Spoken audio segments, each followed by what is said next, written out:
Here we are out on this fine February day in Maine where it's in the 50s. Here in the sun, it feels to a Mainer like spring. This is ridiculous. And here I'm doing some stuff again with a snowblower, which I've used for a 12-inch storm, a 4-inch storm, and a 2-inch sort of slushy thing. I'll put a link at the end of the video or down below to some of that stuff if you care to see how it went, if you haven't looked at them yet. But today, there are some things I've been finding out about the snow blower, either online or by personal observation, that I'll bet many people don't know. And it's some unusual stuff too.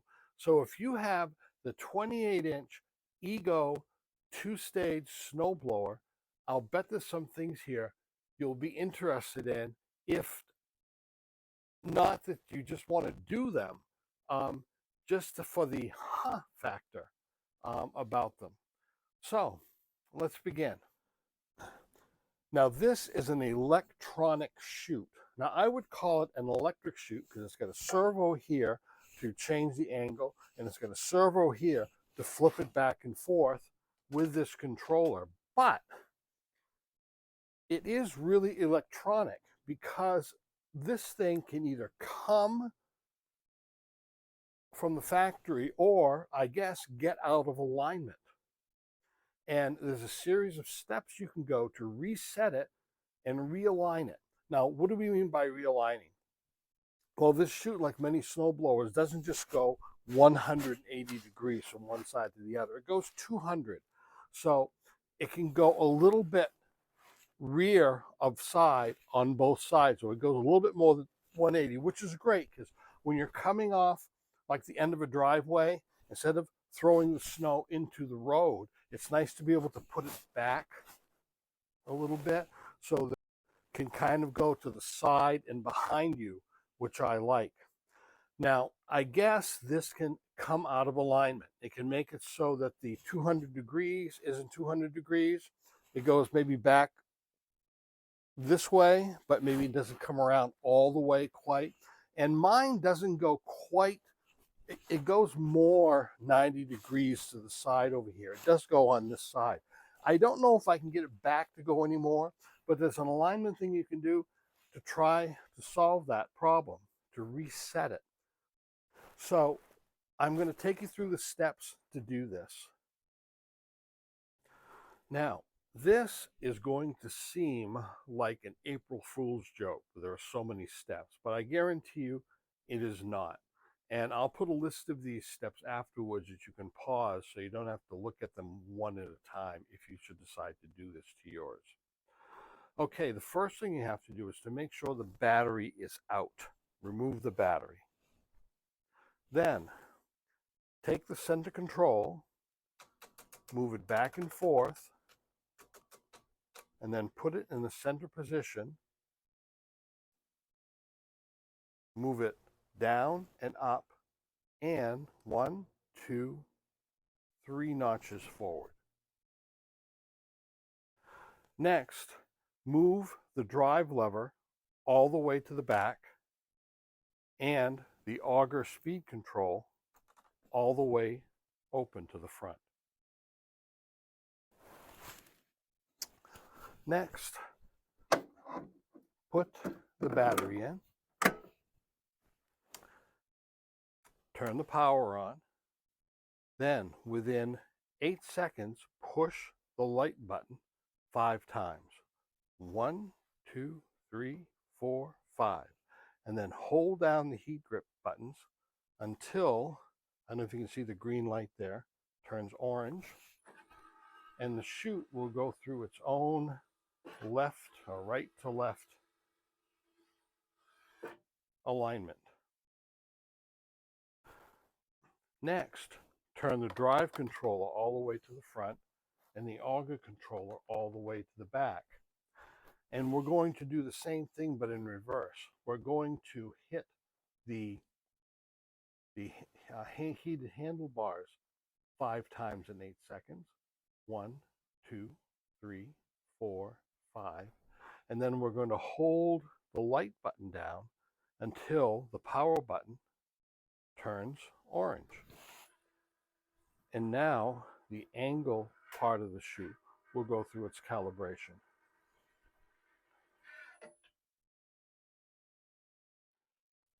The next thing to do is to turn the lights on. And yes, they're on up front here, little green button there.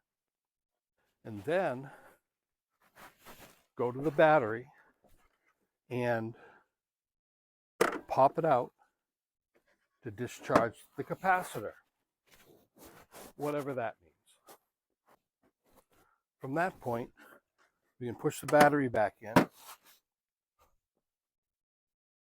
and turn the blower on.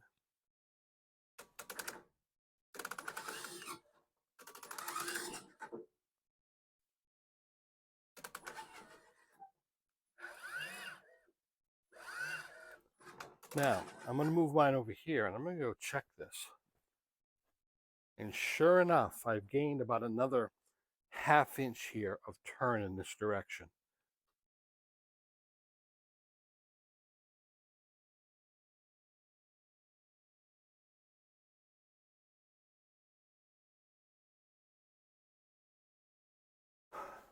So, let's say your chute doesn't work. Now, if the chute left to right doesn't work and the angle doesn't work, chances are both motors haven't gone at once. So, if one motor doesn't work, it could be that, or it could be a connection to it. But if both don't work, well, this is an electronic chute, so it could be the electronics. But it also could be something else. And this is a service bulletin that Ego has sent out. And there have been some people who have had this problem with the machine right out of the box, or having after used it a few times. And what I'm going to do is I'm going to take off this cover right here, which is a cover that covers some of the wiring that goes to a bunch of stuff, including the chute. So I have a T25 driver here, and we will pull the screws out.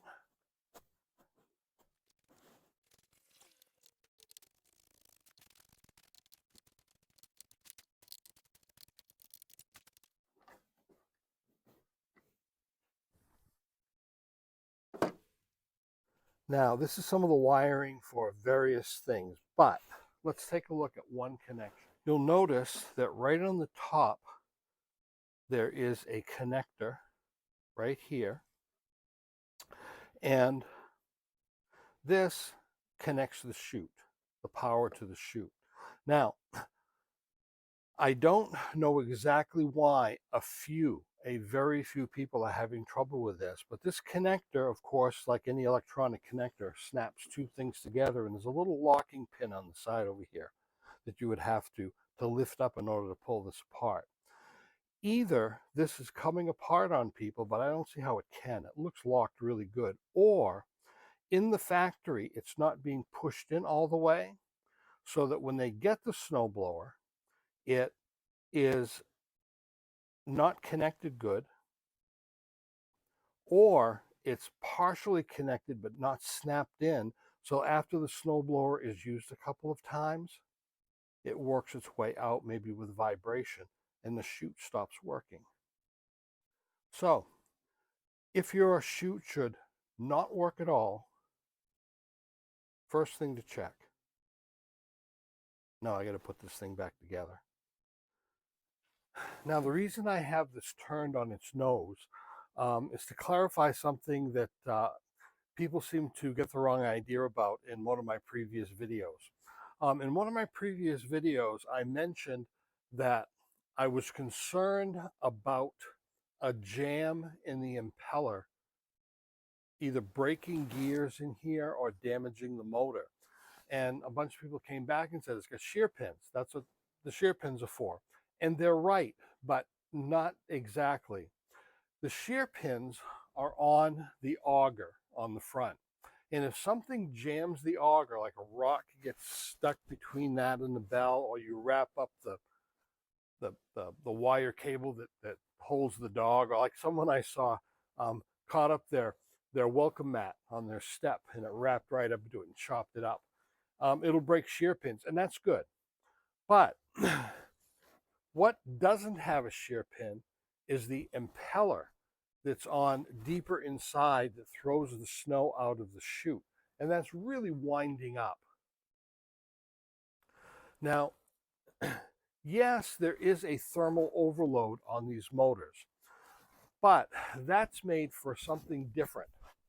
If you were to have some deep, heavy, wet snow, and you had to run this thing wide open, burning, using that 12 amps up, and the motors had to work really hard and get hot, there is a thermal protector, just like in a lot of other motors. My power tools upstairs, my large power tools all have that. They either have a reset button or you let them cool and they'll start up again. Well, these motors have that too, and that's a good thing. But if something should get into the impeller that's on the inside and jam it, or a rock or something wrapped up around it, that is a sudden stop. There's no time for heat to build up, for the thermal overload to kick in. We're talking about the whole thing just stopping. And with the impeller, there's no shear pin, there's no clutch. It's direct connection with some, I would imagine, a worm gear or planetary gears. And in the old 24-inch blowers, and I don't know about the new 24-inch, which is the smaller one from this, there have been a few people that have had broken gear teeth. So I had put out a plea for Ego to put a little clutch mechanism in there, or at least a shear pin on the impeller. I'm being very careful. When I know I'm going to get a storm, and of course the weather people really love to tell you about that, the meteorologist, I walk around the area where I'm going to do snow, and I take a look and see if there's any big rocks or branches or anything else in the way. And if you look at my previous videos, you know I just don't have some nice long sweeping driveway. I have multiple sections, and some of them have crushed rock in them, some of them are rough driveway, some of them have flagstones. So I do a quick check of that. But that's just to clarify. There is a thermal overload protection, but not a jam up protection. There is a motor back here for the wheels, but there's also one right in there for the impeller. I was going to take this cover off the back, but the screws are on the side and I would have had to take the wheels off, and I just don't feel like doing that. I thought you might like to take a quick look at the underside of the console. Of course, there's a lot of stuff we can't see here because it's covered. This mechanism right here is the chute controller, and it is completely electronic because these are wires, so there's no cables. Some little areas right in here where I can see the lights. These are the areas right here, and there's one under here for the speed controllers. Up here we have the triggers for the zero turn, and those are mechanical. I can tell that these are cables, and cables that aren't electrical. They're mechanical cables that go down one to each wheel. So there's some mechanism that's disengaging a gear when you pull on either one of these. There has to be some electronics in here someplace, because there was all that calibration stuff, and you have to have a circuit board for that. So that's either in here or down here. But if you do need parts, there are a couple of places online where you can get them. And they have an exploded diagram, and the mechanical parts, the drive parts right now you can get. For the 24-inch, you've been able to get almost everything that I've been able to see. This blower is so new, little plastic cowlings and such, it doesn't seem like you can get yet. But the gears, the motors, the tires, control harnesses, switches, that sort of thing, they seem to have available, or at least they say they're available. They've got model numbers and they've got prices. I don't think that I would be buying any of that stuff, because this blower and the batteries have a 5-year warranty. So that means whatever happens, as long as it's under something that's under warranty, and everything is, unless you break something yourself, um, then I think I would let Ego pick up the tab. But after 5 years, this looks very repairable. Diagnosing could be tricky, but replacing motors, gear units, switches, and stuff like that, it looks pretty doable and not too much work, and there's certainly no grease involved.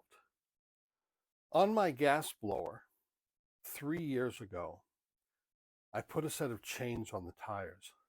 I never felt as though I needed them before, but with the way the weather has been changing, instead of lots of snow, particularly dry snow, maybe 4 or 5 blizzards a year, anywhere from 12 to 16 or 18 inches, but 12 to 14 is more common. We're now to maybe 1 foot of snow a year and a couple of small ones, and that's it. And because the warm, wet moisture from the Gulf of Maine is winning out over the polar vortex, instead of getting that Gulf Stream moisture causing a nor'easter, because the cold air hits it and just freezes it, the warm air is winning out a little bit more. So we're getting the nor'easters, but we're getting them in the form of water. And we still get, like at night, the freezing temperatures, or during the day too. So a lot of that is freezing, or snow is melting and then freezing. So the chains worked really well. And I was thinking, what about this one? Do I need chains for it? And then I began to think twice. The tires on this snowblower are really good. They're very square to the sides, and they've got a really deep, knobby tread. And they're 8 inches wide. Without that curve, a flat surface is 8 inches wide. With this deep tread, it really goes good in the snow. I mean, there's no slippage at all. But when I hit ice, there's really nothing in a tire that'll handle ice. The tread is made to bite into snow. When there's nothing to bite into, it just doesn't work. I don't think I want to put chains on this. When I put chains on my Aaron snowblower, on my gas blower, the snowblower is 23 years old. I've never had a repair on it. I've checked the brass sleeve bearings that the wheels turn on, and there's no play. They're still tight. They're still kind of like new. Putting chains on can change that. It can cause a lot of strain on the wheels. And I expect now that those brass bearings will start wearing, but the snowblower is so old, I'm not too worried about it. But this, even though it doesn't have brass bearings, it has an electric motor, the shaft, with gears in here where the wheels are. Some of them are metal, some of them are fiberglass reinforced nylon, which are almost as strong as metal. They were developed for the auto industry. But I really don't want to put chains on here. I'm concerned about how it would affect the snowblower. And I was thinking, well, what if they made some small link chains? Well, if they did, they wouldn't reach above this tread, which is about 3/4 of an inch thick. So I decided to try another solution. And here it is. This is a stainless steel self-tapping screw with a hex nut on it. And it's got I don't know what you'd call it, a flange or a hat. These screws are 410 stainless. Now, when you look at them, and these come from Amazon, they come 310, 340, and you can get 410.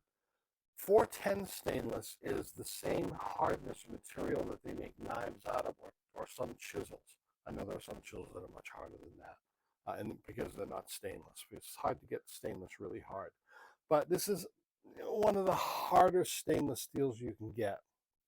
And years ago, we used to have bias ply tires. I'm talking years ago. And they were horrible in the snow. God, they were horrible. So what you did is you got a pair of snow tires, and you brought them into the where they sell the tires, and they'd stud them. They had a hydraulic gun. They would put a pin in it about that long, and it had a little nub on the end of it, and those were good in the ice. And I was here then for part of that time. You really needed them to get out of this road. This was a camp road that was dirt at that time. So when you hit the ice, they would scratch the ice, and they would dig into it, and it made a world of difference. It wasn't exactly changed, but it was pretty darn close. So I was thinking, is a way that I could stud these tires, and I didn't know how, but then I came up with this. This is the Ego tire, and if you look at it carefully, every other row of treads is different. This one has a slot between these two right in the middle, and this one doesn't. This one on the ends has a wide area right here, and these are narrower. There is a deep indent in each one of them, and if I were to put this in here and screw it in there, it would never protrude beyond that indent. So it's got to be on the outside. So I've decided that I am going to put these screws on this wide area and these two wide areas here. And how am I going to do that? Well, I've jury-rigged a socket and a socket extension to fit in my drill. And they're self-tapping, so they should go in. So let's try one. Oh, by the way, I've measured these, and but these are 1/2 inch.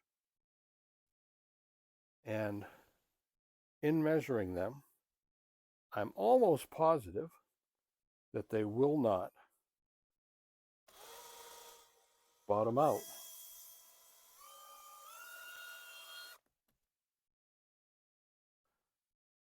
So there you go. There's one. Let's put a couple more in. Remember the wide area here, and there are two wide areas here.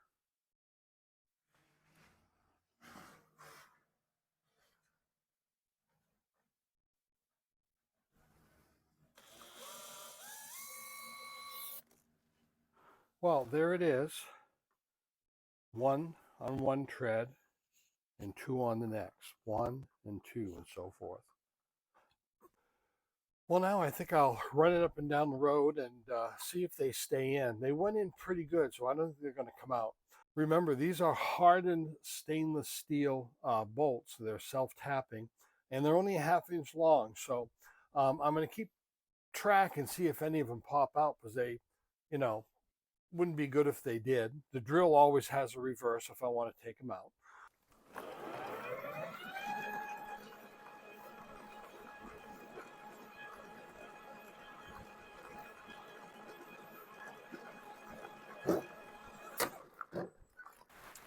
Well, nothing came out. I ran it up and down a few times. I think they're going to be okay. I can tell they're working because on a hard surface, I can feel the tires kind of broncoing a little bit. So it's a shuddering sort of effect, but it's the studs that are doing it. I think that when we get some ice, this is going to work fine. And one thing that was nice, particularly on this hard surface, was the wheels I added to the front. If you didn't see that video, I'll try to put a link to that at the bottom if I can remember. When you're not just in snow, the wheels take over. When you are in snow, the shoes take over. And the thing rolls nicely. Okay, here's one last little bonus tip that's just so weird, but it's a tech bulletin put out by Ego that is sort of odd. If your chute should get stuck, and I can't duplicate this, but stuck, so that when you try to move it, it just kind of goes tick, tick, tick, tick. They say the direction that it seems to be stuck in, grab it and give it a yank in that direction. I don't know what it does, but it makes a snapping sound. It might be getting it back on a gear or something. I'm not sure. I hope I never have to do it. But I thought I would just throw that in case anybody ever came up with the issue. So, thank you for watching. And like I said, this whole thing for me is just a science experiment. It's either going to work out or it's not, but I can live with the result either way. So far, I'm really liking this machine. But thanks for watching. If you have a mind to, subscribe and hit the like button. If anybody's looking for anything ego, it floats to the surface and they get to see what I've done.